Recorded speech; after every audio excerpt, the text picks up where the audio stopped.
You are not stuck because you lack potential. You're stuck because you keep waiting for a feeling that is never coming. You wake up with plans. You tell yourself today will be different. You'll start when you feel ready. You'll act when you feel motivated. You'll change when you feel confident. And then the day passes. You scroll. You delay. You negotiate with yourself. You promise tomorrow will be better. This cycle is not accidental. A T is trained. You have trained yourself to listen to comfort instead of command. You have trained yourself to wait instead of act. You have trained yourself to treat emotions as instructions. That is why nothing changes.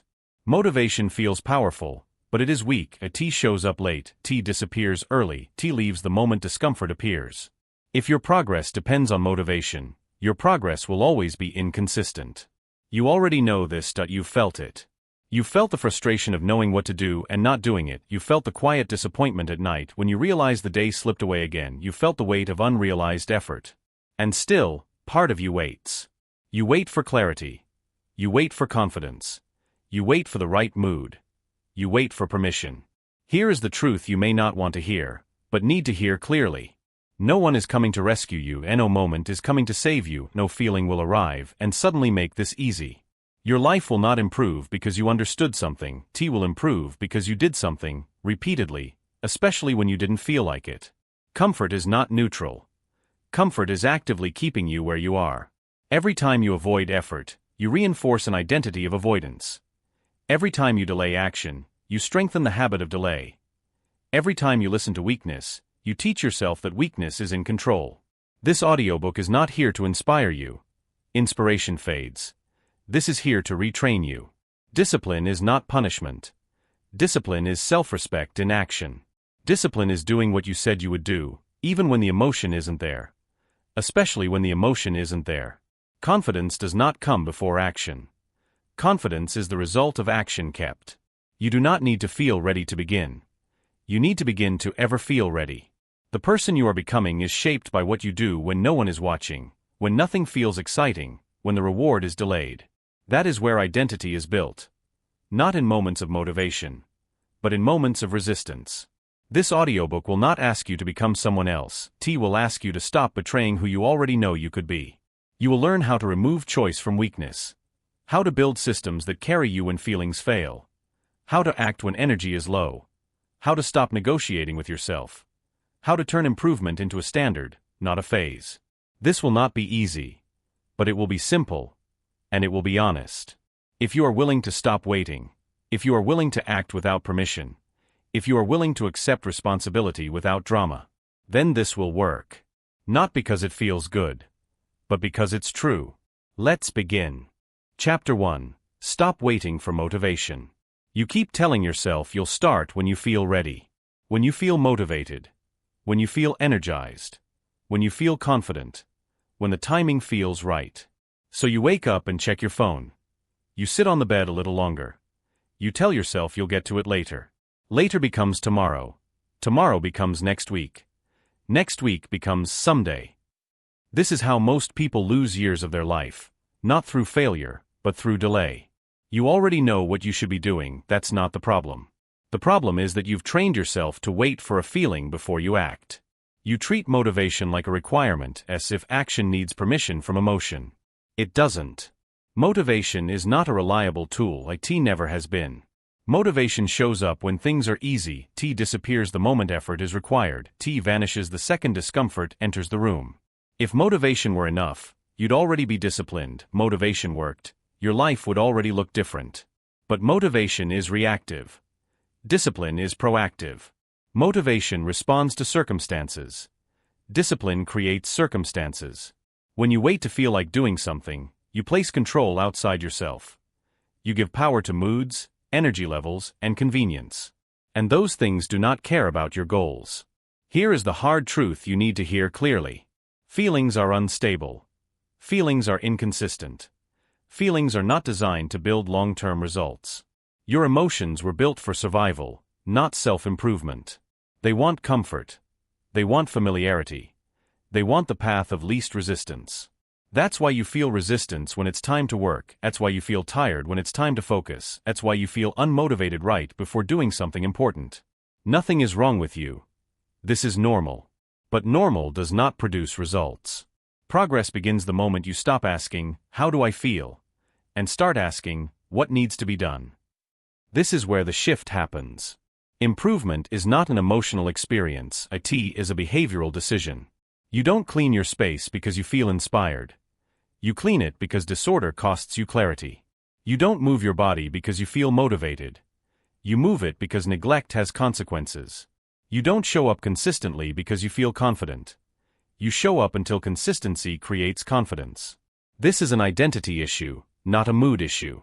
The person you are becoming is shaped by what you do without motivation. Why what you do when the feeling isn't there? Be why what you do when no one is forcing you.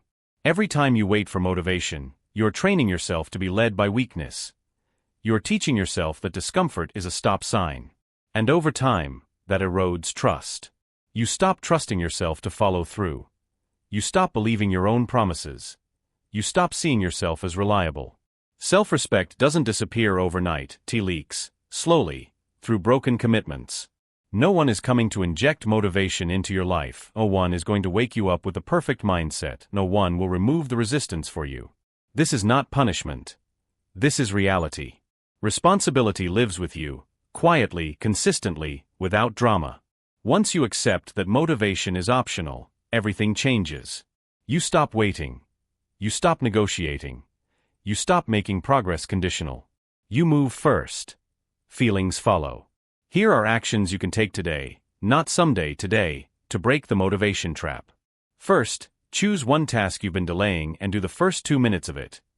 Not the whole thing. 2 minutes. Second, remove the option to delay by setting a fixed start time, not a mood-based one. Time decides. Not emotion. Third, act before consuming content. No phone, no scrolling. Action first. Fourth, speak commands to yourself, not questions. Not "Do I feel like it?" but "Do it now." Fifth, end the day by doing one small thing you said you would do, even if it's late, even if it's imperfect. These actions are small on purpose.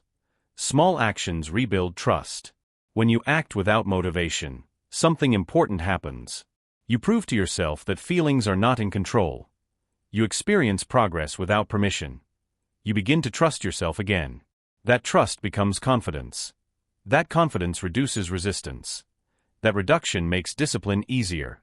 Momentum is not dramatic, it is quiet. It starts with one completed action.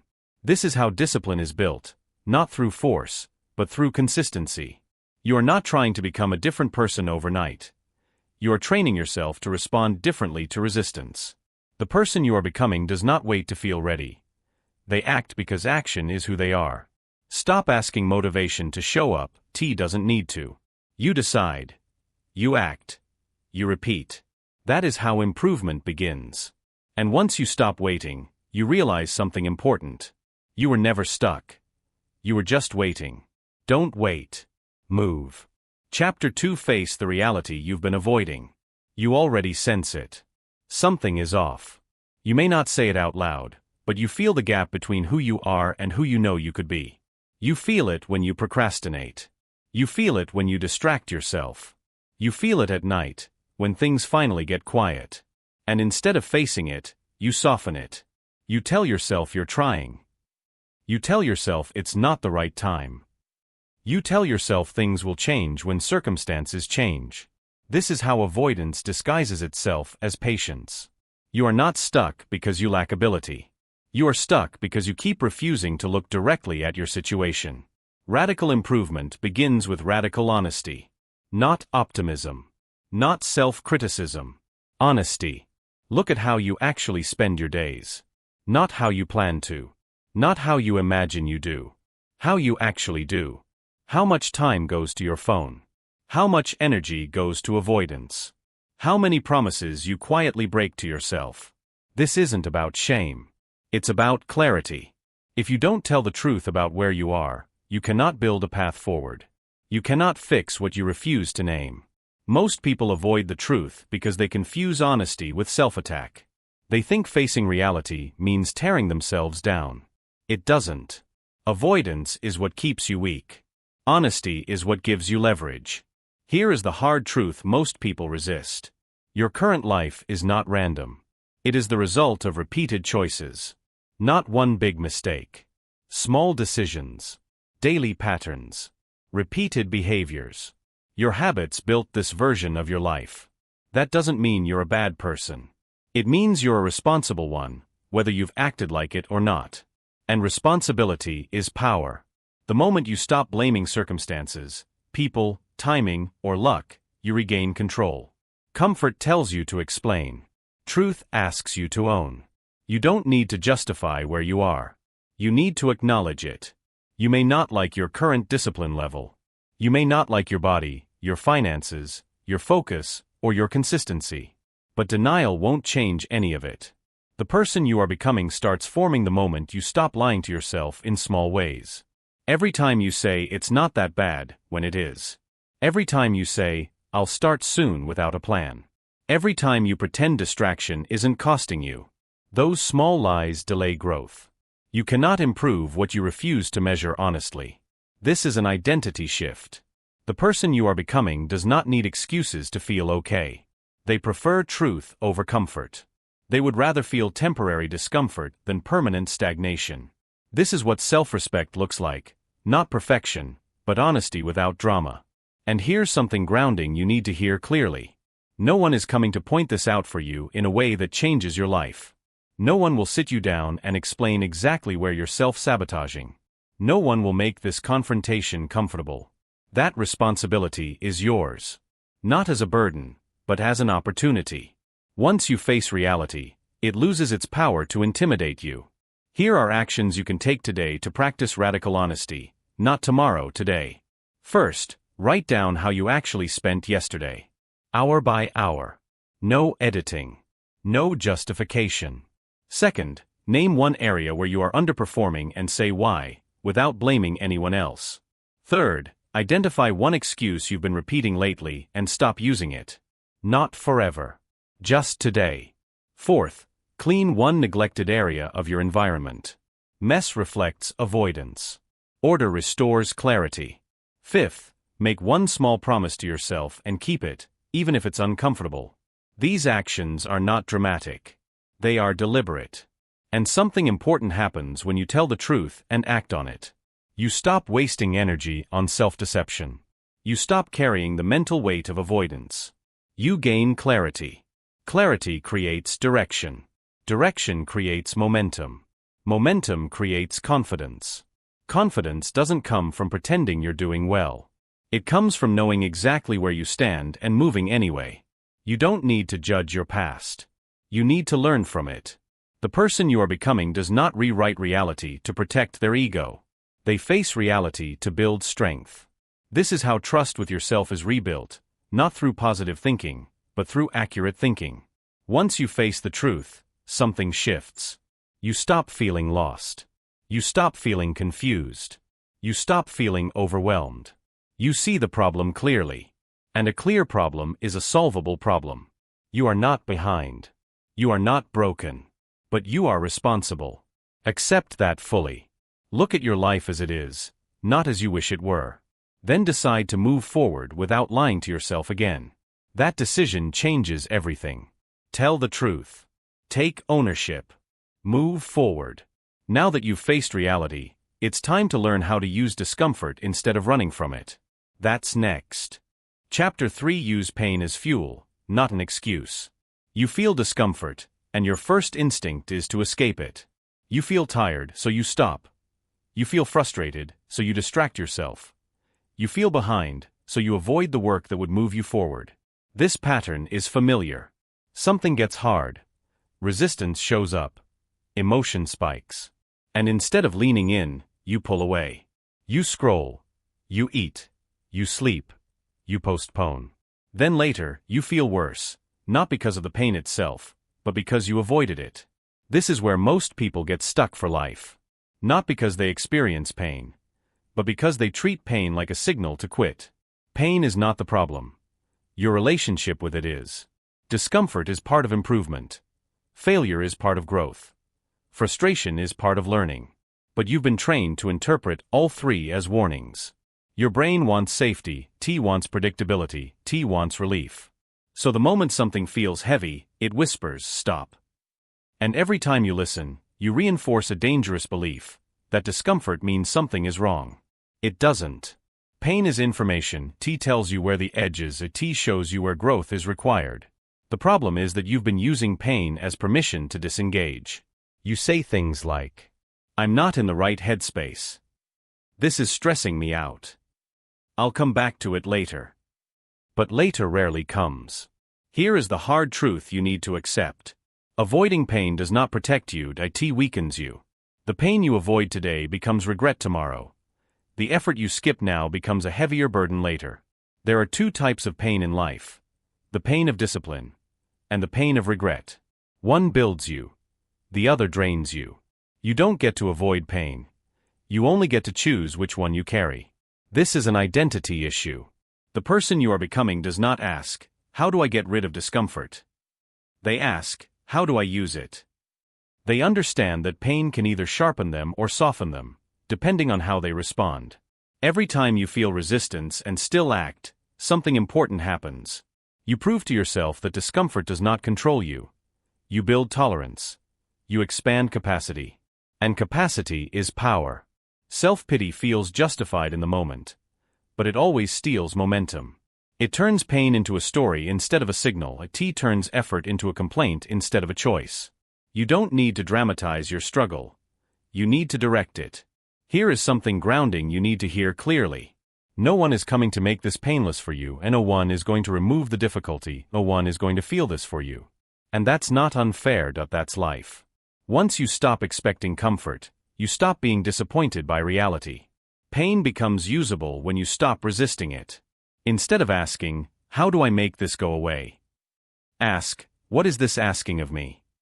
More focus, more structure, more consistency, more effort. Pain points to the gap. And gaps are where progress lives. Here are actions you can take today to turn pain into forward motion. First, when something feels uncomfortable, don't move away from it immediately. Pause for 10 seconds. Stay present. Second, label the pain accurately. Not "I can't do this," but "this is uncomfortable." Accuracy removes drama.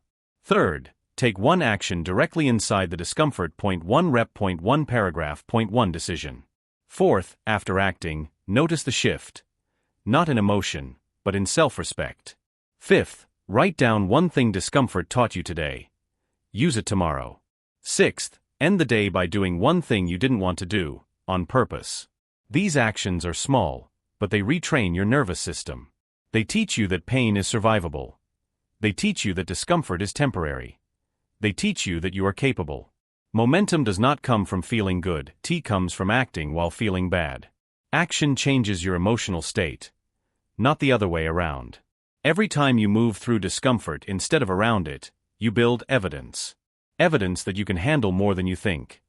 Evidence that effort does not break you. Evidence that you are not fragile. That evidence becomes confidence. Confidence is not bravado. It is quiet trust built through experience. The person you are becoming does not seek pain, but they don't run from it either.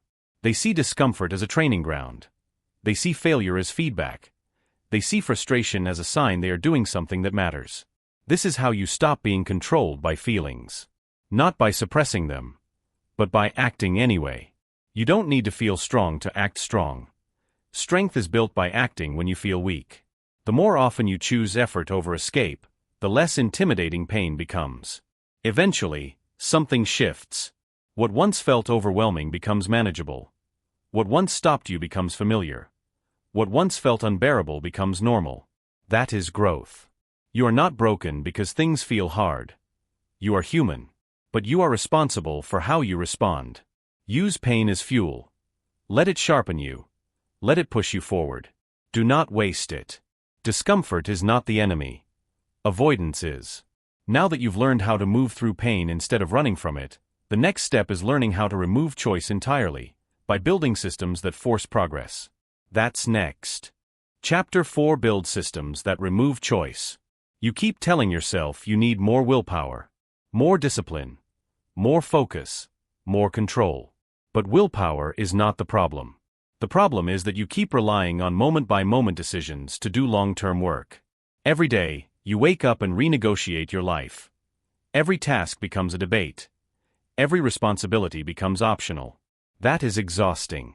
And eventually, you lose. Not because you are weak, but because you are asking your mind to fight itself all day long. Discipline does not come from forcing yourself to choose correctly over and over again. It comes from removing the need to choose at all. This is where systems matter. A system is anything that makes the right action easier than the wrong one. Right now, your environment is likely working against you. Your phone is within reach. Your space is cluttered. Your schedule is loose. Your rules are flexible. So every improvement requires effort, and effort is limited. Here is the hard truth. If your environment supports comfort, comfort will win. Every time. You do not rise to your intentions. You fall to your systems. That is not a quote. That is a reality. When you rely on feelings, you are unreliable. When you rely on systems, you are consistent. This is an identity shift. The person you are becoming does not depend on motivation. They depend on structure. They understand that self-control is not about strength, it's about design. They don't ask, "Do I feel like doing this?" They ask, "What is already set up to happen?" And here's something grounding you need to accept. No one is coming to organize your life for you, and no one is going to set the rules. No one is going to remove the friction for you. That responsibility is yours, and that's a good thing. Because once you build the system, you don't need to fight yourself anymore. Here's how to start building systems that force progress, today. First, choose one non-negotiable time block for improvement. Not when I feel like it. A fixed time. Same time. Every day. Time decides. Not emotion. Second, reduce friction for the action you want. Lay out clothes the night before.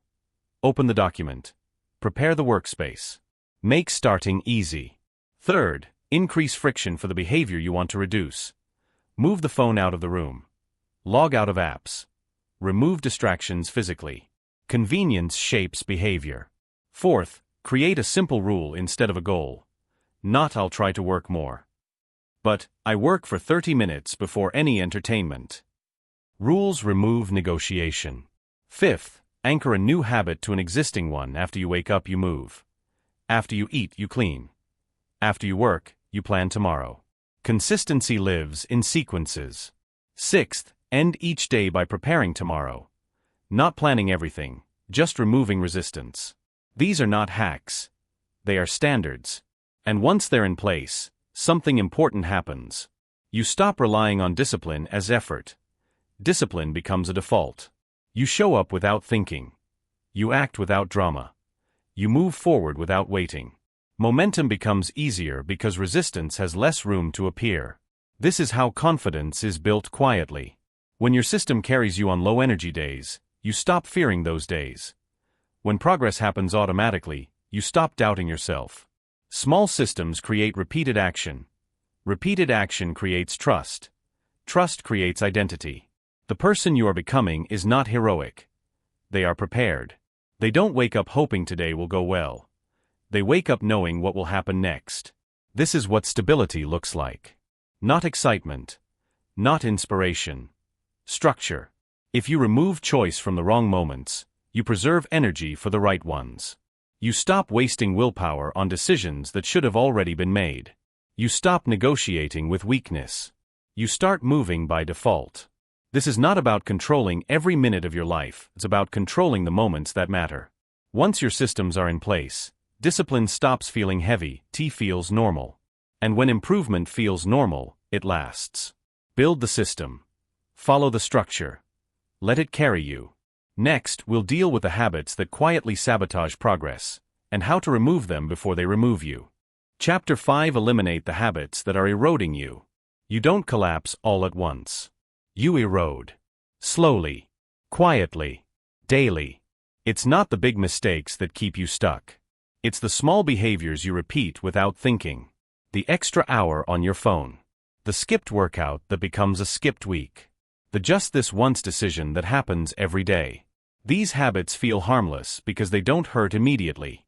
But over time, they compound. Not dramatically. Predictably. You lose focus. You lose energy. You lose momentum. And eventually, you lose trust in yourself. Most people don't fail because they lack good habits. They fail because they refuse to confront their weak ones. Weak habits are comfortable. They feel justified. They hide in routines. And the longer they go unchallenged, the more they shape your identity. Here is the hard truth. Every habit is a vote for the type of person you are becoming. You are not defined by your intentions. You are defined by your repetitions. Weak habits train you to avoid effort. They train you to choose ease. They train you to expect progress without sacrifice. And that expectation quietly destroys discipline. This is an identity issue. The person you are becoming does not tolerate behaviors that undermine them. Not because they are extreme, but because they are clear. They understand that self-respect requires boundaries, especially with themselves. And here's something grounding you need to accept. No one is coming to remove these habits for you. No one is going to stop you from scrolling. No one is going to make better choices in your place. You are both the problem and the solution. That's not blame. That's responsibility. You don't eliminate weak habits by fighting them head-on with willpower. You eliminate them by making them inconvenient, unattractive, and unnecessary. Here is how to start dismantling weak habits, today. First, identify one habit that costs you more than it gives you. Not 10. 1. Second, remove its trigger. Not the habit itself, the trigger. Location, time, emotion. Change the setup. Third, replace, don't erase. When the urge hits, insert a neutral action. Walk. Stretch. Breathe. Write one sentence. Fourth, create a rule around it. Not, I'll try to stop. But I don't do this before X is complete. Rules beat intentions. Fifth, track avoidance, not success. Notice when you almost escape and don't. That's the real win. Sixth, end the day by correcting one small behavior instead of criticizing yourself. These actions are simple, but they shift control. Weak habits survive on autopilot. Once awareness enters, they weaken. Every time you interrupt a weak habit, even once, you regain ground. Momentum works both ways. Just as bad habits compound negatively, good interruptions compound positively. One interruption becomes two. Two become a pattern. Patterns become identity. The person you are becoming does not aim to be perfect. They aim to be disciplined. They understand that improvement is not about adding more. It's about removing what drains them. You don't need to eliminate everything at once. You need to stop pretending small things don't matter. Because they do. Every weak habit whispers a message. That effort is optional. Every disciplined interruption sends a different message. I am in control. That message builds self-trust. And self-trust is the foundation of confidence. You don't need to hate your bad habits.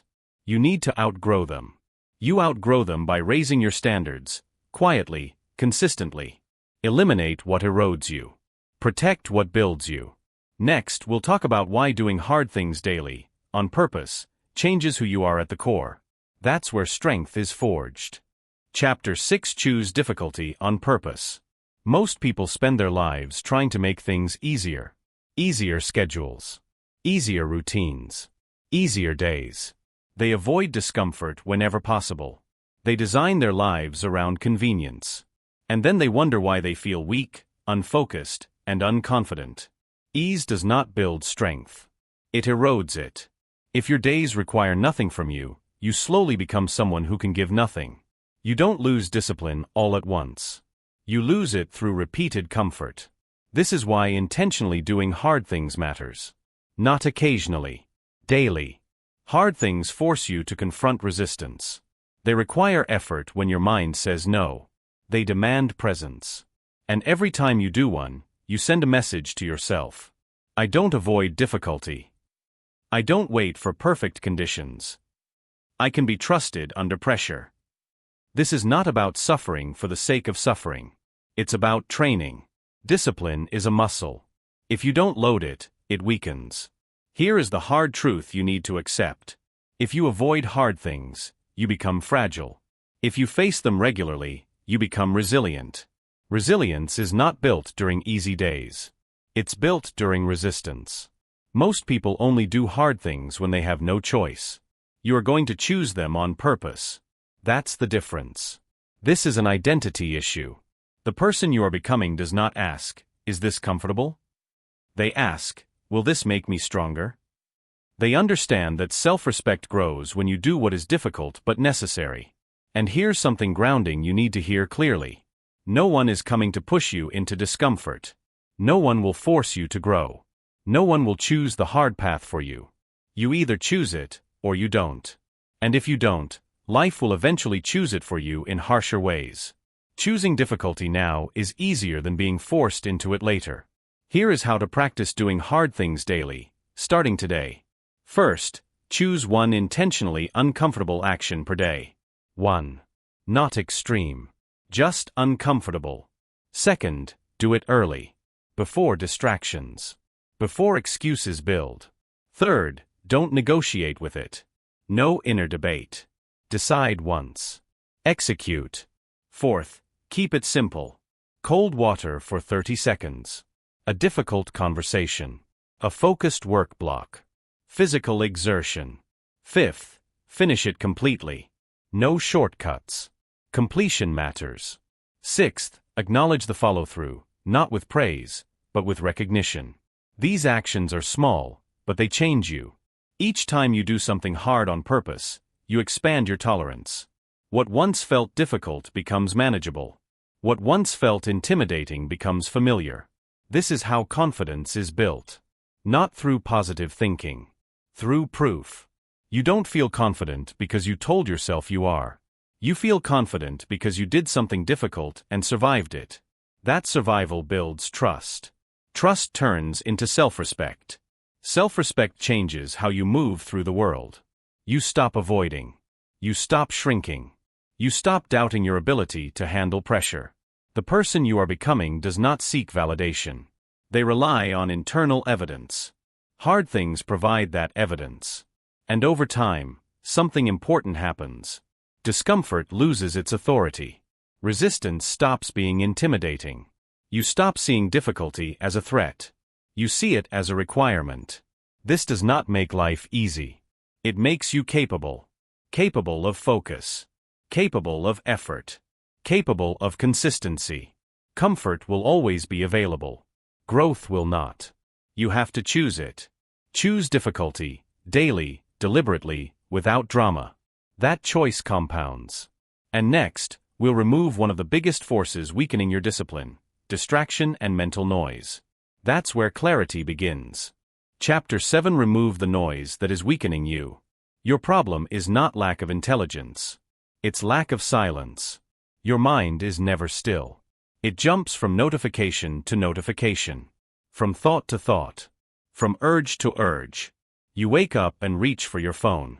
You fill every gap with content. You distract yourself before discomfort can even register. And then you wonder why you can't focus. This is not accidental. Distraction has become your default state. And default states shape identity. When your attention is constantly pulled outward, your ability to direct yourself inward disappears. Focus is not something you magically have. It is something you protect.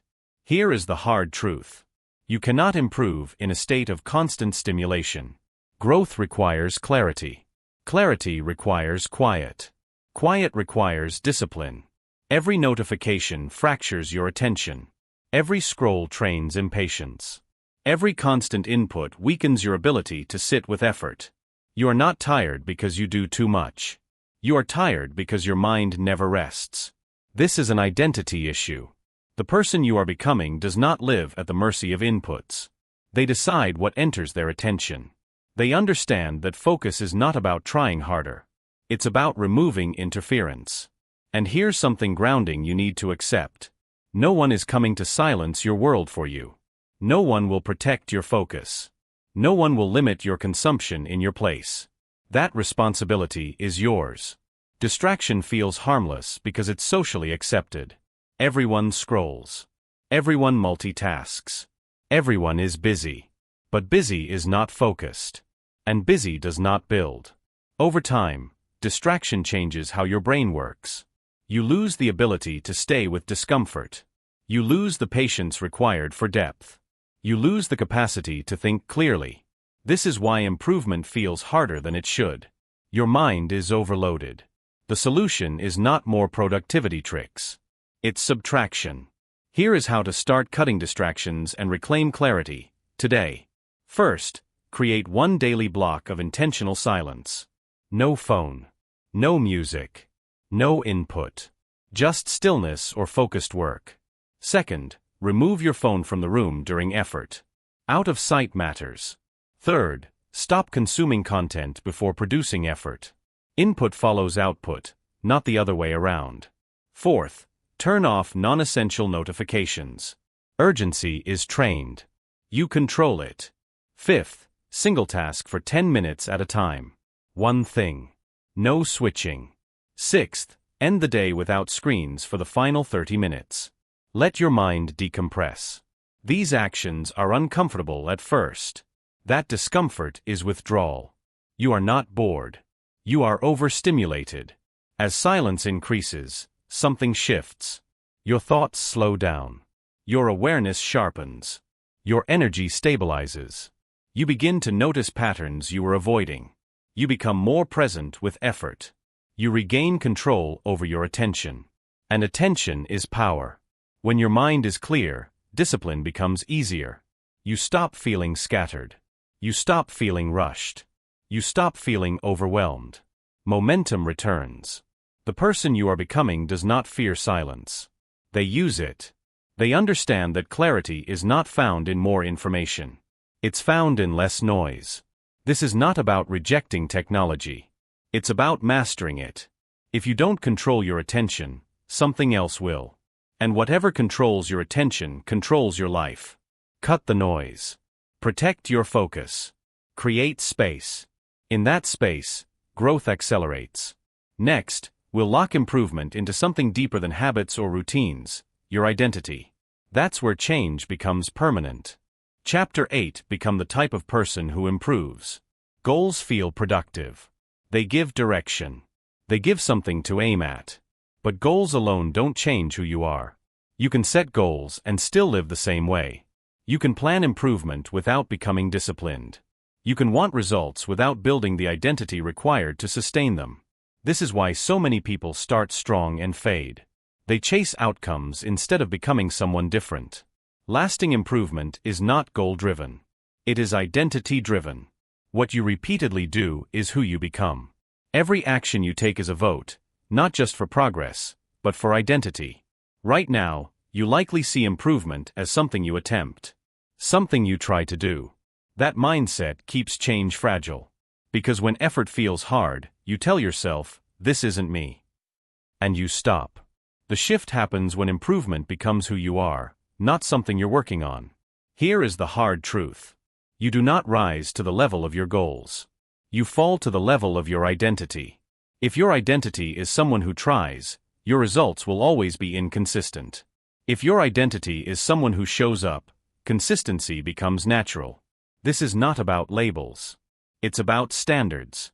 The person you are becoming does not ask, should I improve today? They ask, what does someone like me do next? That question changes behavior. Identity removes debate. And here's something grounding you need to hear clearly. No one is coming to assign you a new identity. No one will validate it for you. No one will declare you disciplined. You earn identity through evidence. Quietly. Privately. Repeatedly. Identity is built when your actions align with your standards, especially when no one is watching. This is why small actions matter more than dramatic ones. Anyone can act disciplined when it feels exciting. Identity is formed when you act disciplined when it feels ordinary. Here is how to start building an identity that demands growth, today. First, choose one identity-based statement. Not, I want to improve. But, I am someone who follows through. Second, prove it once today. Not perfectly. Just once. Third, stop breaking small promises. Big promises don't matter if small ones fail. Fourth, act in alignment before you feel aligned. Behavior leads identity, not the other way around. Fifth, remove language that weakens identity.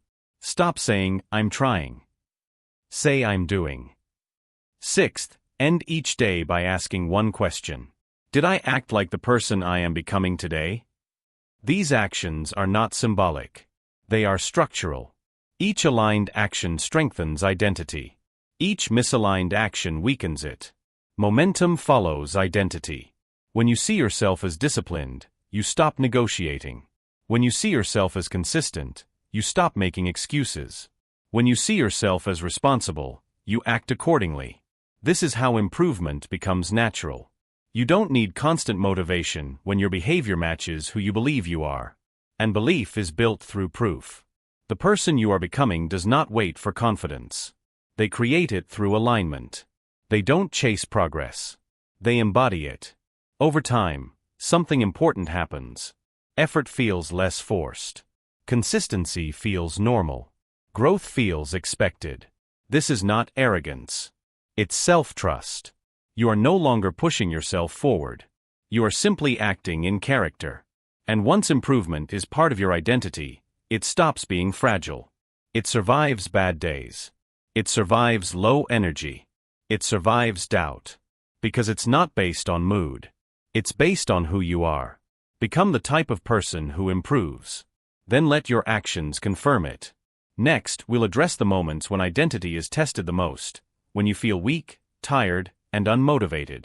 That's where discipline becomes real. Chapter 9. Act even when you feel weak. There will be days when everything feels heavy. Your body feels slow. Your mind feels foggy. Your confidence feels distant. Nothing is wrong, but nothing feels easy. These are the days most people quit, not loudly, but quietly. They skip once. They tell themselves it doesn't count. They promise to reset tomorrow. And slowly, the standard slips. This is where discipline is tested. Not on your best days. On your weakest ones. Weak days are not a sign that something has failed. They are a normal part of consistency.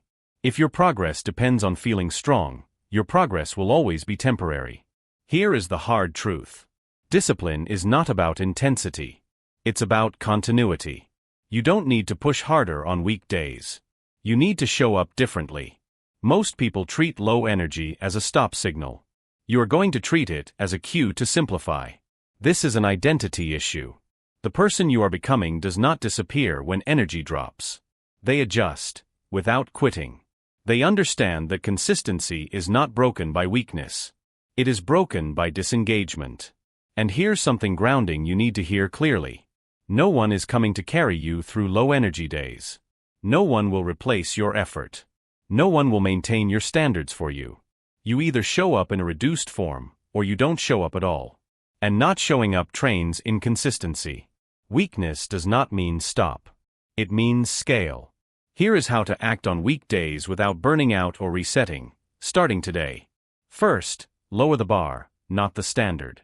Do less, but do something. Second, commit to the minimum version of the habit. 5 minutes. 1 page. 1 rep. Third, remove all optional effort. No extras. No perfection. Completion only. Fourth, eliminate decision-making. Follow the system you already built. Fifth, focus on physical movement first. Movement stabilizes emotion. Sixth, end the day with one completed task that reinforces identity. These actions protect momentum. Momentum is fragile when you disappear. It is resilient when you stay engaged. Even minimal action preserves continuity. And continuity builds trust. When you act despite weakness, something powerful happens. You stop fearing bad days. You stop catastrophizing low energy. You stop seeing struggle as failure. You see it as part of the process. This changes your self-talk. Instead of "I can't today," it becomes "I'll do the minimum today." That shift keeps you moving forward. The person you are becoming does not need perfect conditions. They need participation. Weak days still count. They count because they teach you that progress is not emotional. It is procedural. Over time, weak days lose their power. You learn that they pass. You learn that action helps. You learn that you don't need to feel good to function well. That knowledge builds confidence. Not hype-based confidence. Grounded confidence. The kind that comes from knowing you can be relied on, even when things feel off. This is how discipline becomes durable. You stop restarting. You stop quitting. You stop making progress conditional. You stay in motion. And motion compounds. Act when you feel weak. Act smaller. Act simpler. But act. Next, we'll turn improvement into a permanent standard, something you no longer debate or revisit. That's where this locks in for life. Chapter 10: Make improvement non-negotiable. Most people treat improvement like a phase. They start when they feel inspired. They stop when life gets busy.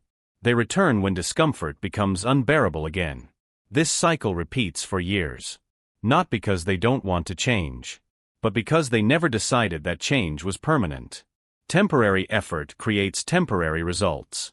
If improvement is optional, it will be abandoned. If it is conditional, it will collapse. The final shift is not about doing more. It's about deciding differently. Improvement becomes real when it stops being debated. Here is the hard truth. If growth is something you try, it will always be fragile. If growth is your standard, it becomes stable. Standards do not require motivation. They require enforcement. You don't negotiate with gravity. You don't debate consequences. You accept them. Improvement must be treated the same way. This is an identity issue. The person you are becoming does not ask whether they will grow. They assume it. They don't ask if they'll show up. They decide how. This is where discipline matures. Not loud.